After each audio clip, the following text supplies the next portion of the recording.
수업 실현 시작하겠습니다. 네, 여러분, 오늘 선생님과 함께 배울 내용, 먼저 선생님과 함께 학습 목표 1번, 2번, 3번을 같이 보면서 한번 같이 알아보도록 하겠습니다. 먼저 여러분, 학습 목표 세 가지를 다 같이 큰 소리로 읽고 따라 읽어보겠습니다. 시작! 네, 여러분 모두 잘 읽어줬는데 첫 번째 학습 목표 무엇이었나요? 네, 개항 후 정부가 추진한 개화 정책의 내용을 말할 수 있다가 첫 번째 학습 목표였죠. 네, 두 번째 학습 목표는 어떤 거였나요? 네, 개화에 대한 개화파와 위정척사의 입장 차이를 비교할 수 있다는 게 두 번째 학습 목표였습니다.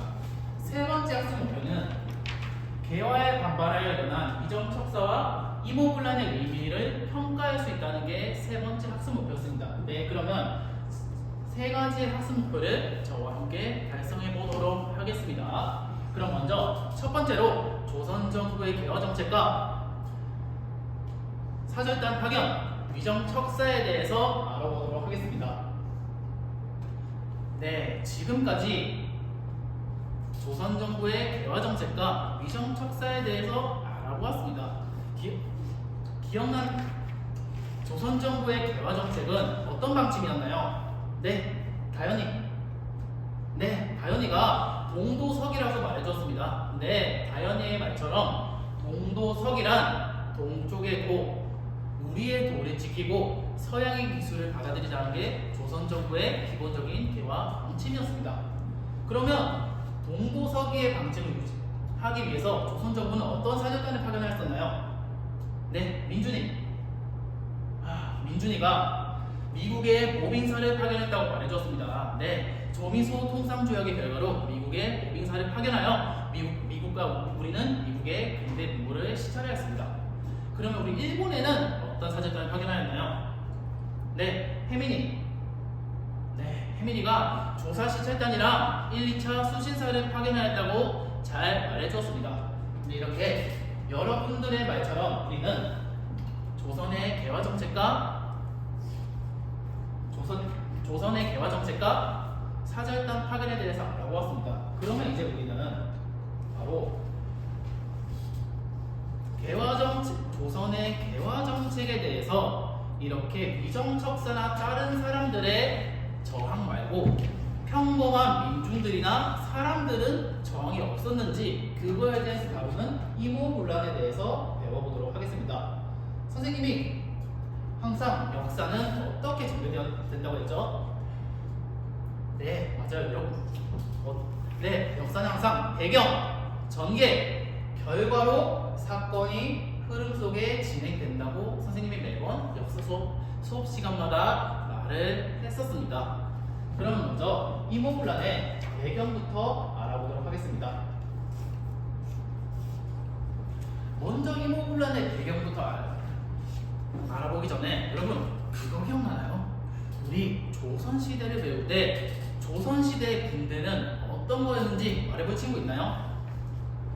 네, 서영이가 조선은 5군영 체제를 가지고 있다고 했습니다. 맞아요. 우리 조선 정부는 개화 정책을 추진하면서 먼저 조선의 기존 5군영 체제를 2개의 위형으로 통폐합합니다.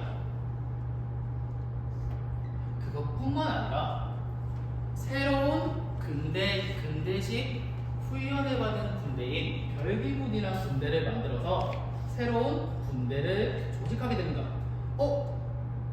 여러분들이 지금 말해주었는데 그럼 나머지 군인은 어디 갔냐고요? 네, 바로 그게 이모군란의 첫 번째 배경입니다. 나머지 군대는 바로 실직자가 되었기 때문에 이게 바로 이모군란의 첫 번째 배경이고, 그리고 조선 정부는 새롭게 태어난 별기군에 대해서 특별대우나 기존에 있던 이영 같은 구식 군대에 대해서는 차별 대우를 하게 됩니다. 네, 그럼 두 번째 배경은 두 번째 배경은 여러분 그럼 두 번째 배경은 강화도 조약 이후에는 어떤 일본의 경제적 침탈이 있었죠? 네, 민수. 네, 민수가 강화도 조약 때 우리의 양곡이 무제한 유출되었다고 말해줬습니다. 네, 민수의 말처럼 우리는 강화도 조약 때 조일, 부역, 규칙이란 것을 추가적으로 일본과 맺게 되었습니다. 그 내용은 우리 조선의 물품이 관세도 없이 일본에 무제한으로 유출될 수 있었기 때문에 바로 우리 조선에 있던 쌀이나 기타 잡곡들이 일본에 끊임없이 유출되게 됩니다. 그래서 일본의 경제적 침탈이 생겼습니다.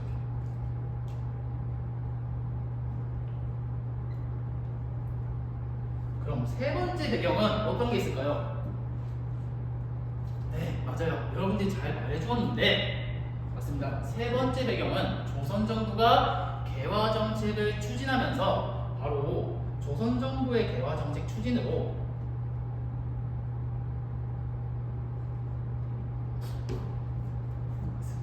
민중들이 부담하는 세금이 늘어나게 됩니다.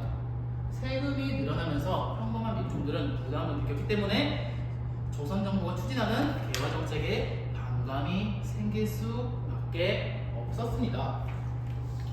그러면 이러한 배경들을 가지고 이모군란이라는 사건이 어떻게 전개가 되냐? 여러분 한번 생각을 한번 해보도록 하겠습니다. 만약에 여러분들이 원래 있던 조선의 국민입니다. 하지만 새롭게 생겨난 별기군과 자신들을 차별하는 행위를 당하게 된다면 여러분 어떤 기분이 들 것 같나요? 네, 해나.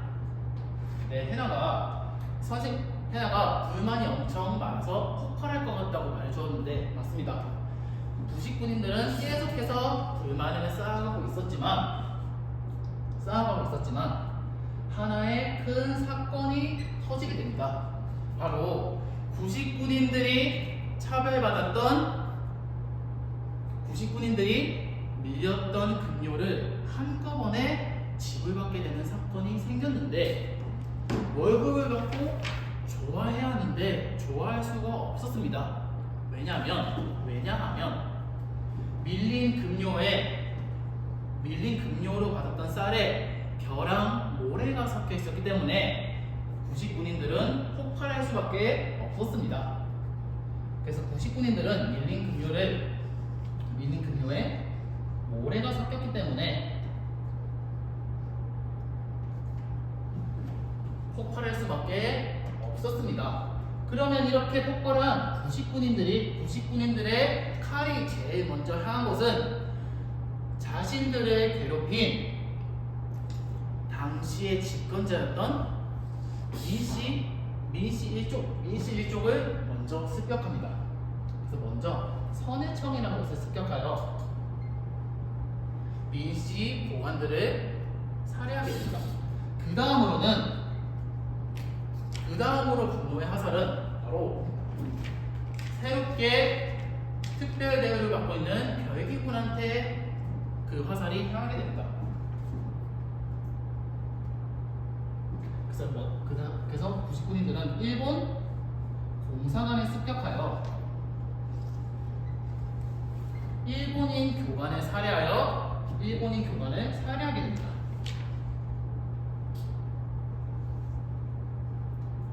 사태가 이렇게 되자 조선의 국왕이었던 고종은 어떤 기분이 들까요? 맞아요. 여러분의 말처럼 고종은 엄청나게 당황을 하게 됩니다. 고종이 혼자서 도저히 이 군인들의 불만을 달랠 수가 없게 되자 고종은 자신의 아버지였던 흥선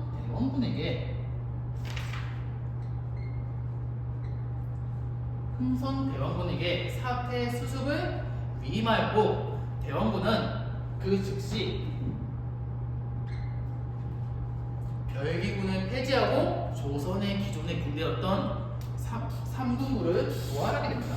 별기군을 폐지하고 삼군부를 폐지하게 됩니다.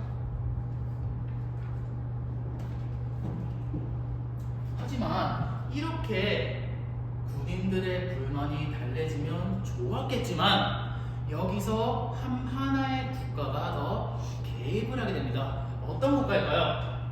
네, 여러분들이 바로 청나라라고 말해주었는데 맞습니다. 청나라가 개입하여 사태의 주범이라고 생각되는 청이 개입으로 군인들이 모조리 진압이 되게 되고 사태의 주모자라고 생각되는 대원군이 청나라로 납치되게 됩니다. 이렇게 사건은 청나라의 진압으로 마무리가 되게 됩니다.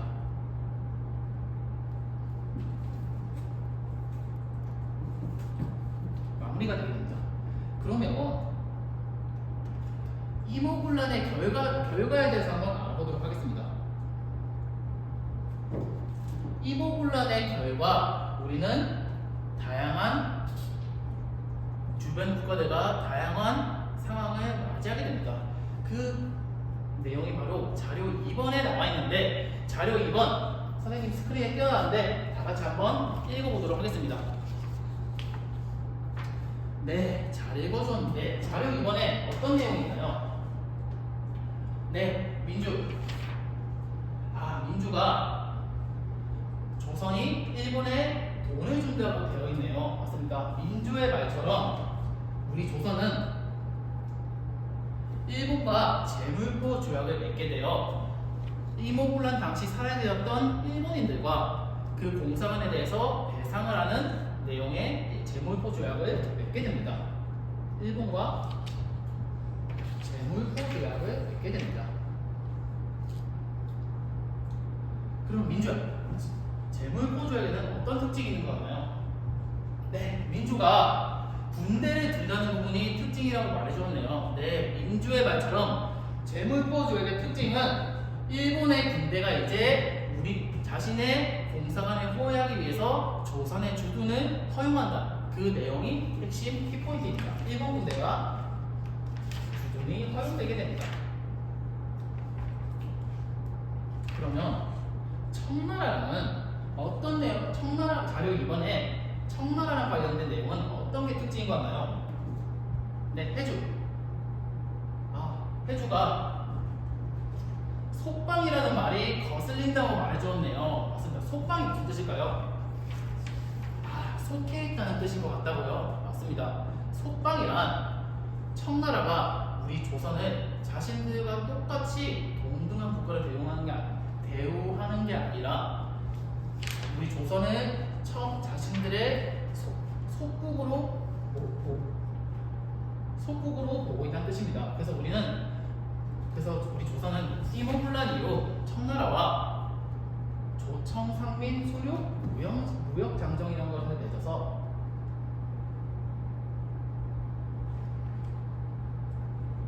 조청, 상민, 수륙, 무역 장정이라는 걸 맺어서 청나라는 조선이 자신들의 속방임을 부정하게 됩니다.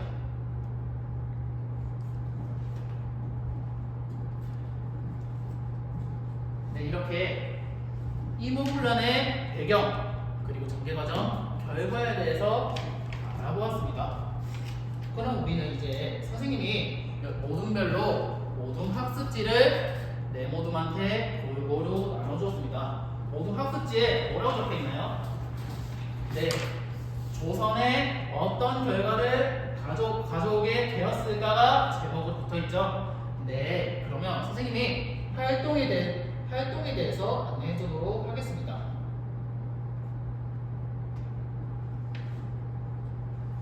먼저 활동은 모둠원 4명이 각자 한 문제씩을 받게 됩니다. 각자 자신의 문제에 대해서 문제에 대한 답을 적고 다시 90도로 회전하여 그 다음에 자신에게 돌아오는 문제를 작성하여 문제를 해결해 나가는 게 오늘의 모둠 학습지입니다. 총 4번의 회전을 거쳐서 모든 문제를 해결하고 모둠별로 발표를 하는 시간을 가지도록 하겠습니다. 그럼 선생님이 모둠 활동지 작성 시간 15분 주도록 하겠습니다. 그럼 활동 시작하겠습니다. 네, 민주야. 민주가 개화 정책 때문에 왜 개화 정책의 추진이 왜 일목요연이 원인지 궁금하다고요? 아까 선생님이 수업 시간 때도 이야기했는데 개화 정책의 추진은 단순히 우리 조선의 근대화뿐만 아니라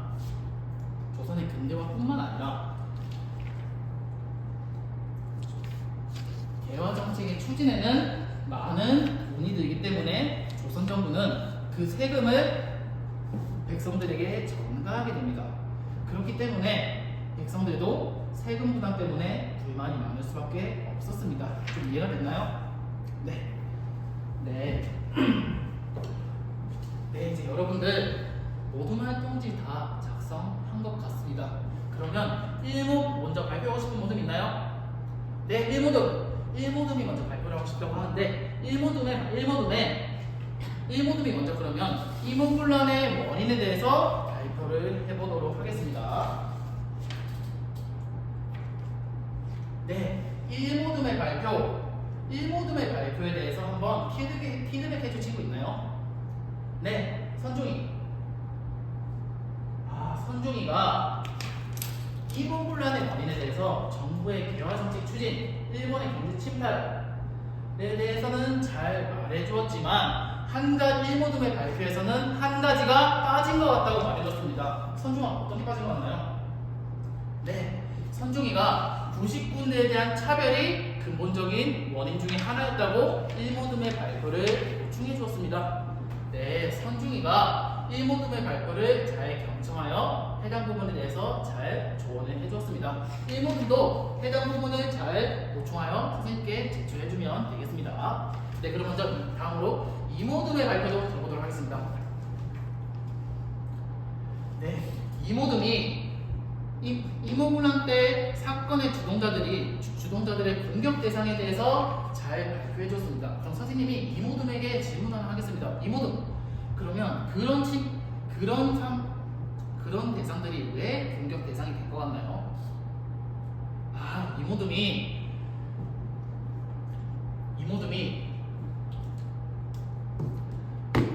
공격 대상들이 직접적으로 백성들을 괴롭히거나 못살게 군 대상들이었기 때문에 군인들이랑 빈민들도 공개하여 그들을 습격하였다고 잘 말해주었습니다. 그럼 산모둠의 발표도 들어보도록 하겠습니다. 네, 산모둠은 도시 하층민이 왜 이모군란에 가담하였을까요에 대한 질문에 대해서 일본의 경제적 침탈로 인한 양국의 유출이 군인들뿐만 아니라 하층민들에게도 영향을 끼쳤다고 말해주었습니다. 네, 산모둠의 발표 잘 들었습니다. 그럼 마지막으로 산모둠에 일본 청과 맺게 된 조약은 조선에 어떤 영향을 끼쳤을까요? 라는 대답에 대해서 한번 들어보도록 하겠습니다. 네, 사모둠이 청의 내정 간섭이 심해졌다. 일본과 제물포 조약을 맺었다고 되어 있는데, 청의 내정 간섭이 어떻게 심해진 것 같나요? 선생님이 해당 부분을 좀 보충해 주도록 하겠습니다. 청의 내정 간섭은 청은 조청산민 수륙 무역정정을 맺어서 조선을 자신들의 속방으로 규정하였습니다. 조선을 자신의 속방으로 규정하고 나서 청은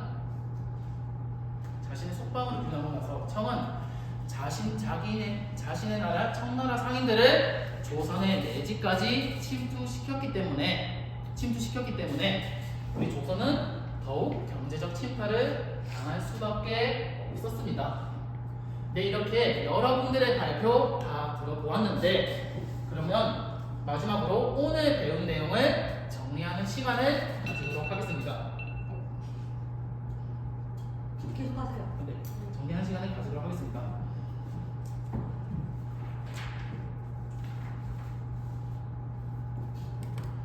자료 4를 다 같이 보고 이모군란 이후 청의 조선에 대한 내정 간섭과 이 과정에서 어떤 기관이 사용되었는지 다 같이 보도록 하겠습니다. 자료 3번, 4번 다 같이 읽어보도록 하겠습니다. 네, 여러분 다 같이 읽어주었는데 자료 4번에서 어떤 구절이 제일 인상 깊나요? 네, 여러분 모두 태극기라고 말해주었는데 맞습니다. 여러분들 우리가 기념일이나 국가기념일에 사용하는 태극기라는 것은 조선 말기 이때부터 처음 사용이 되었던 겁니다. 하지만 이때는 어떤 시기였냐? 청나라 이모군란 이후 청나라의 내정 간섭이 심화되던 시기였습니다. 이 시기에 청나라의 내정 간섭이 심화되던 시기였습니다. 이 시기에 박영효는 청나라의 간섭을 배제하고 조선의 자주권을 보여주기 위해서 다른 외국가의 공식적인 자리에서 태극기를 사용하였던 게 오늘날까지 사용이 되었던 겁니다. 마지막으로 이모군란 이후로 우리 조선에 큰 변화가 생깁니다. 어떤 변화가 생겼냐? 아까 선생님이 조선의 개화 정책 추진 당시에 조선의 핵심 관료들을 개화파라고 부른다고 했습니다. 개화파들이 이모군란 이후로 두 가지로 나눠지게 됩니다. 어떻게 나눠지게 되냐? 청나라를 따라서 온건하게 천천히 개혁을 진행하자는 온건 개혁파. 아니다. 우리는 일본의 모델로 조선이라는 나라를 급격하게 바꿔서 빨리 개혁을 이루어야 한다는 급진 개화파로 나뉘게 됩니다. 이런 개화파의 분화는 선생님과 다음 시간에 배울 갑신정변의 배경 중 하나가 되기도 합니다. 네, 여러분 이렇게 오늘 학습 목표 세 가지를 조선의 개화 정책 추진, 사절단 파견, 위정척설 의미 파악, 그리고 그 과정에서 일어난 이모군란의 배경, 전개, 결과를 통해서 여러분들과 함께 살펴보았습니다. 그리고 여러분들과 저는 이모군란의 내용을 모든별 학습지를 통해서 모든별끼리 얘기해보고 정리를 해보는 시간을 가졌습니다. 마지막으로 우리는 이모군란이라는 사건이 결국에 조선의 개화파에 어떤 영향을 주었는지 다 같이 한번 이야기해보는 시간을 가졌습니다. 이렇게 다음 시간에는 개화파의 분화로 일어난 갑신정변에 대해서 배워보도록 하겠습니다. 수업 시간 마치겠습니다.